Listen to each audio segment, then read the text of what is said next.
Africans ruin Essencefest. You would think you walked around and you just heard Jerusalem, Ikayanami, he no gonna say no. You would think you walked around and everybody was like, baby, come down, come down. That's not what happened. Every corner you turned, you heard what them fans say, which is a traditionally African-American jubilation song. Let me tell you something. When it comes to diaspora wars, I do believe Africans be lying. But even more, African-Americans be lying as well. Because everybody wants to drive their own narrative. So people make up stuff and say whatever they can to sell the point across. Sometimes, most of the time, it ain't true. Not even sometimes. What am I talking about? Like, oh, African-Americans ain't got no culture. Oh, like, oh, Africans trying to take over our spaces. Not the case.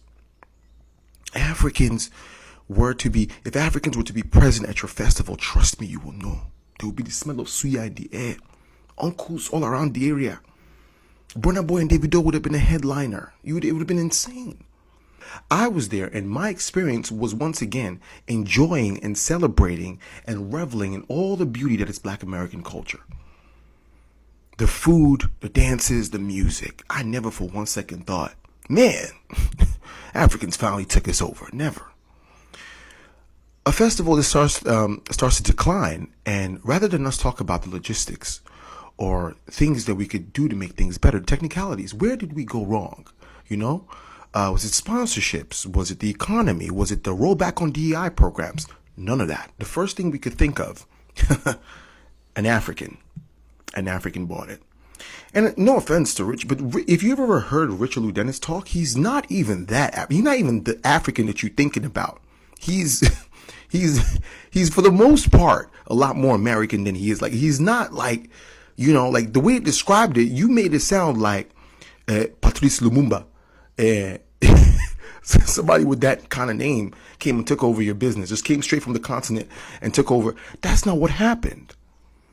And and up until now, for the most part, these are the people that have organized Essencefest. This is what they look like. I don't think anybody has had any complaints for the most part.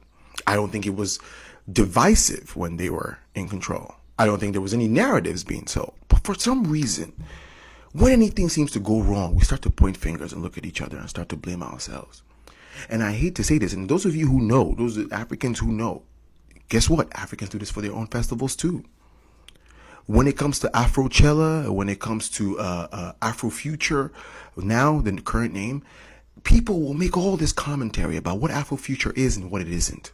Rather than celebrating the progress of such a